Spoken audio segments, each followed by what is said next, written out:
Hi, my name is Jennifer Blaze. I'm an ITS at Salem and Green Run High Schools in Virginia Beach. I want to go over some getting organized tips inside of Schoology. I actually initially taught this class 3 years ago when we started with Schoology, going on 4 now. But I feel like people have a firmer grasp on Schoology. I know some people aren't or weren't until last spring all using Schoology as much as others, but I feel like if going into this year, if we're going to be doing more online learning, we might need to think a little bit more intensely about our organization inside of Schoology, knowing that students are going to be looking at this independently and that parents are going to be looking at it. We want to make sure that it works for us and for our customers, our students, and our parents. As I do this, I'm sitting at home in the summer, and so if you hear fans, we're in the middle of a heat wave, and I apologize, but they are a necessity. Anyways, let's get started. I'm going to try not to make this too long.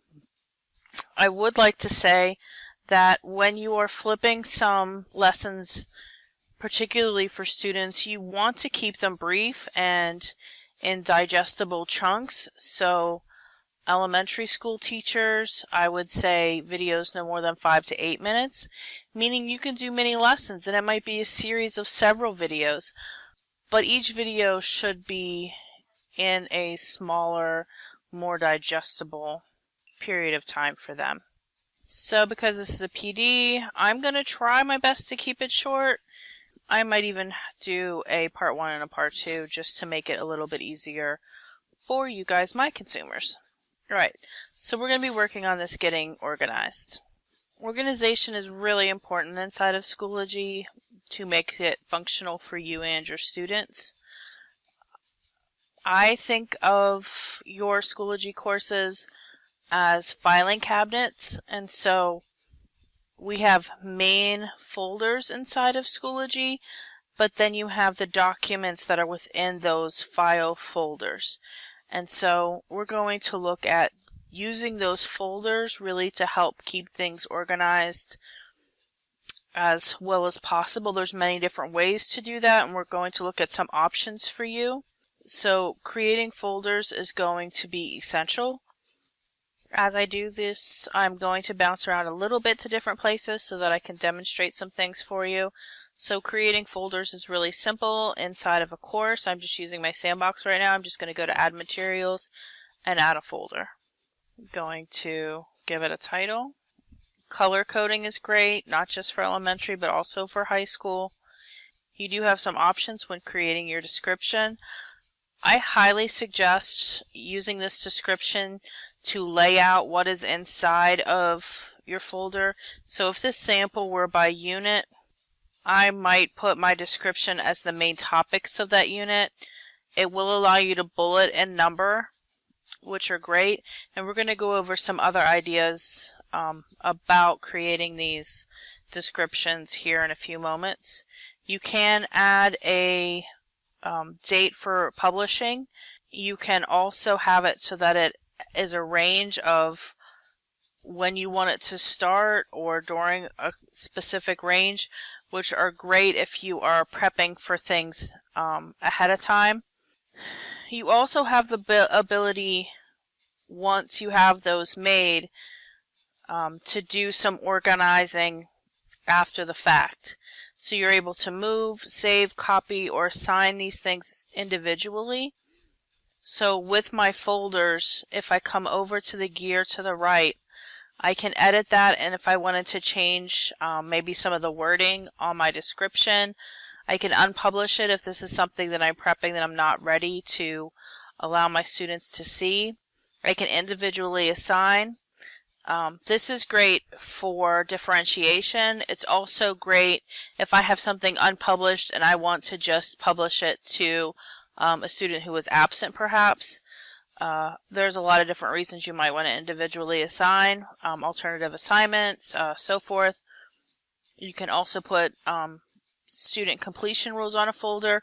For student completion rules, the only thing you can really put on a folder is must view. So I prefer just to put it on the assignments and the materials inside of the folder, but that is an individual choice and an option that you have. Move will allow you to just move it within this actual course. What I prefer to do to move is just to drag it where I want it if I don't want it where it's at. I don't usually use move, but dragging can be frustrating, so if you prefer move, that's an option for you. Copy to course. That's fabulous, especially if you want to create things now. Your new courses for the upcoming school year aren't inside of Schoology yet, so you can create things in sandbox courses, and then once your main courses with students are created, you can then copy these folders to your main courses. You can also save it to the resource section so that you can use it year after year and not just at that given time. And you have the ability to delete. Hyperlinking is something that's a little bit more of an advanced feature, but I find it really super helpful, especially in an online course, so that if a student comes and they want to see or they need to work on something specific like pages, they can click here and it'll take them straight to something instead of having to do multiple clicks.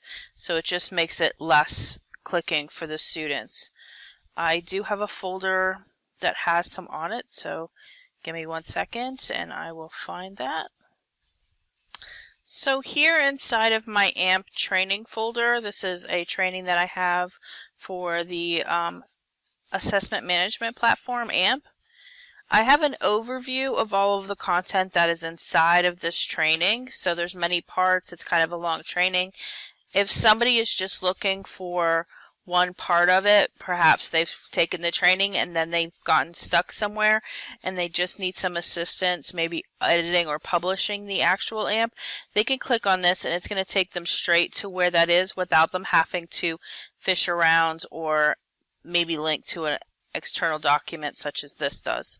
Also, if they just need some help and they want to look at a video, this is going to take them to where they can find that and take them straight to the videos so they can pick and choose what video they want. And these videos are all broken down into small chunks for them as well.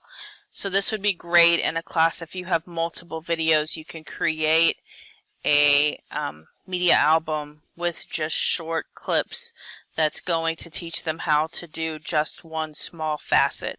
For example, this is just on how to give partial credit. It's 47 seconds. It's not a long video, but it's going to help them get a quick answer to their question. So that's really helpful for teachers and for students.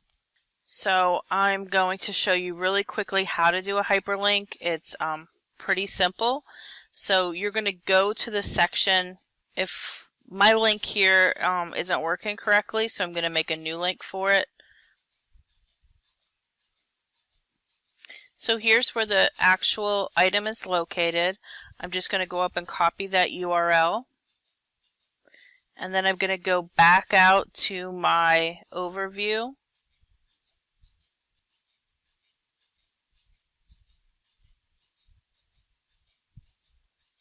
I'm going to highlight what I want the link to be on, and then I'm going to hit link,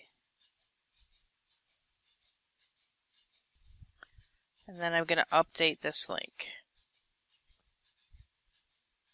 Alright, let's see if it works now, and it takes them straight there. Alright, so hyperlinking is a quick way to go to the materials without having to do quite as much clicking around. The next thing we're going to look at is some suggestions for course setup and organizational options. These are different ideas on how you can organize your course, and you don't have to stick with just one style. You might want to use multiple, but we'll talk about that as we go through this. So here's some. The first one I'm going to show you is called the time machine method, and all of these are ideas straight from Schoology. So the time machine option is just going to be setting up your course so that you're setting it up in chunks of time as you would go over things logically. So this example is a calculus class that meets on Tuesdays and Thursdays. But elementary, you could set it up as week 1 and 2, where you're going over, I don't know, numeracy. And so it's just the items that you would find in those first 2 weeks. And so it's how you would chunk out the curriculum. And it's a logical order, especially from the teacher's perspective.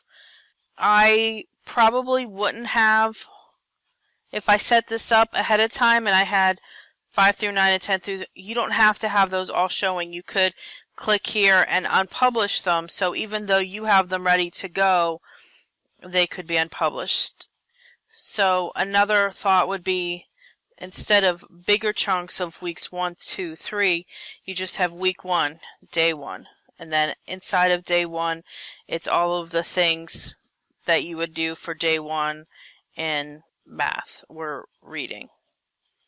And then another folder for week 2, and then each folder is a folder for week 2, and then inside of week 2 would be day 1 through 5 again. And so those would have folders, and then there would be assignments set up inside of there. You can also post your learning targets in here, and then any assessments for those assignments could also be inside of those folders or per unit. So that would be our time machine. So it's just set up by time. It makes it easier for your students to navigate the materials and the due dates, and it helps those students see exactly what's going on and find the materials. It can be a little bit harder if they have to jump back and visit past materials, because they're not going to remember that we did the rounding in week 2, day 3. You might know that as the teacher because that's the logical order of the assessment in your mind, but it may be a little bit more difficult for the students. So that would be one drawback, is just looking back in time and not being able to find what you have unless it's really labeled really well on the outside of the folders. So on week 1, day 1, you would write in there exactly what the materials were inside of each folder.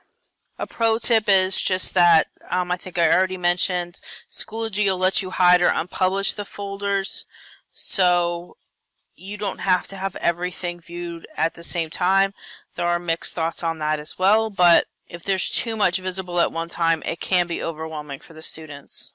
The next thing we're going to look at is by the book, and that's when you set up your Schoology course by the chapters in the book that corresponds with the course. So the one that we're looking at here, is set up by chapters.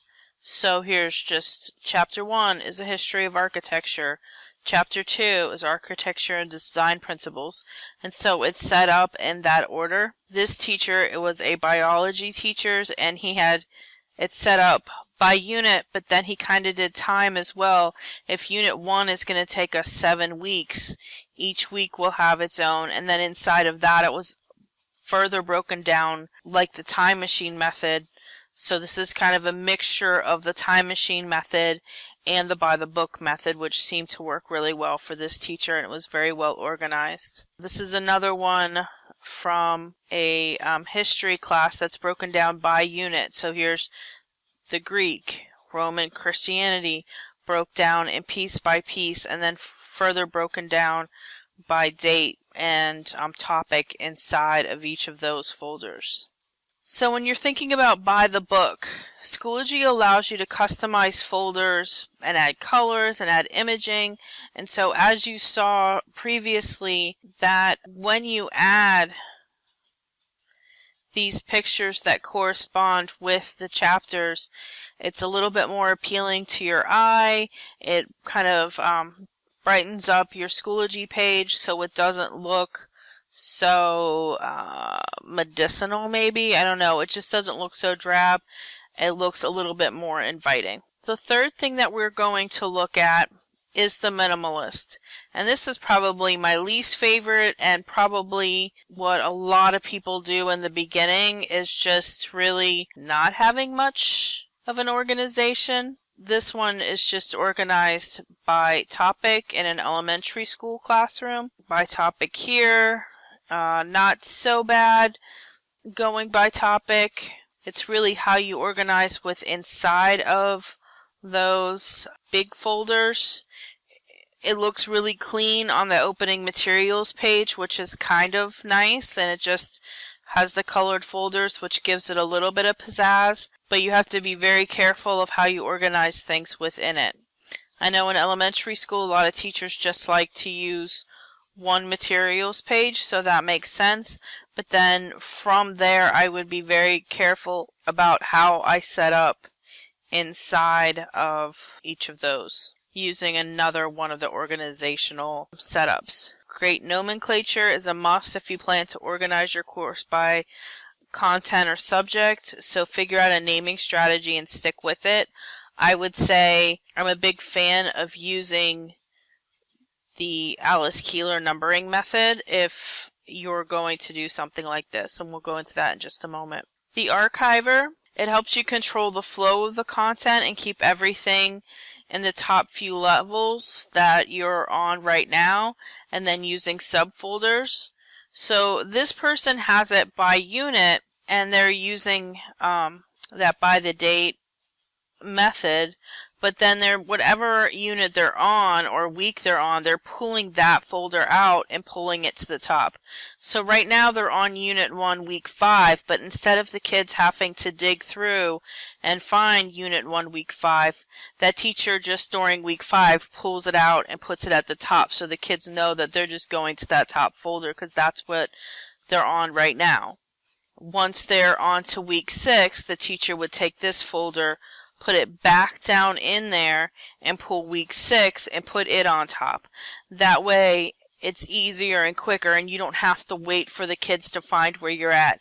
I know as a teacher I like to just get started, but if I have to wait, especially in an elementary school setting, for the students to, okay, now I have to wait for you to open Schoology, make sure you're signed in, find unit that we're on, find the week that we're on, find the assignment that we're on, we can waste a good 10 minutes looking through everything, trying to find it and make sure every kid is in the right spot. If you pull that folder out and you put that to the top, you're going to save yourself quite a bit of time. So that's a really nice way, and then you just archive Week 5 and put it back and pull up the next week the next time so that the folder that you're on is at the very top. So that seems to work really well. The drop and drag method inside of Schoology is a really easy way for you to keep things organized and to put them back and to keep yourself as on track as possible. The next method is by the numbers. This I created, but it was inspired by Alice Keeler, who uses this method inside of her Google Classroom, and I just took her Google Classroom method and adapted it to Schoology. So Alice Keeler is just a Google expert. She's a math teacher. If you're on Twitter or a techie like me, you might have heard of her. If you haven't, that's cool. I just wanted to make sure she got credit where credit is due. So her method for by the numbers is pretty straightforward. Just any assignment for students has a number in front of it. So you can still use the week 1, day 1, or the unit method, use whichever one of the previous options I said, but the assignments that the kids have to do all have a number. So this here is an assignment icon, and this assignment is number 18. And so what she did here is for a folder, this folder for Unit 1 has assignments 1 through 9 inside. So this would be a great way if you are missing something as a student and the teacher says, hey, I'm missing assignment 8 from you. The student knows they're going to be going into Unit 1 because inside are assignments 1 through 9, so 8's going to be inside of there. This would be great in even elementary school in 3rd or 4th grade, and you're trying to get the students to recognize where numbers are within a number line. This is a great way to have a practical purpose for that. So each assignment is just given a number, and you just number them as you go throughout the year, and then the students will be able to say Unit 2 is 10 through 26. So once they're in Unit 2, they'll be able to see. She is not numbering every single thing inside of her folders. She's only assigning numbers to the work that she's requiring from the students. So for example, this one here is a folder that has assignment 18 inside of it. The actual lesson, the stock market game lesson, doesn't have a number because there's nothing for them to turn in. That's the actual lesson from the teacher. The assignment that they have something to do and submit has a number. So again, you're only assigning a number for something that you're collecting from the students. You are not assigning a number to a video that has instructions or a page that is the lesson, just on the things that are turning in. And so these can stretch, and so you can start out with just 3-digit sequencing, or you can just number them 1, 2, 3 and then go from there. She highly recommended doing this 3-digit sequential numbers, but it's up to you. You can do what you like. There's also a link to her blog here, so if you want to read more, you can go to alicekeeler.com and look up by the number, and it will give you more details on that. So as you can see, there are many ways to set up a course, and this is just the tip of the iceberg. You don't have to stick with one method. As you can see, many of these teachers, even within my examples, use multiple methods to set up their courses. It takes time. You might have found some things that work for you at this point, but as parents and teachers were trying to use it in the spring, they were having a lot of problems. So it might be time to tweak and maybe come up with a hybrid setup. It's just really key to have some organizational method that works for you and for your students. So I am going to stop right now on what we have and just call that this part 1, and then we're going to come back and I'm going to have a part 2, and inside of part 2 we're going to look over these 3 bonus additional ideas and some teacher samples from teachers inside of Schoology and some other organizational ideas.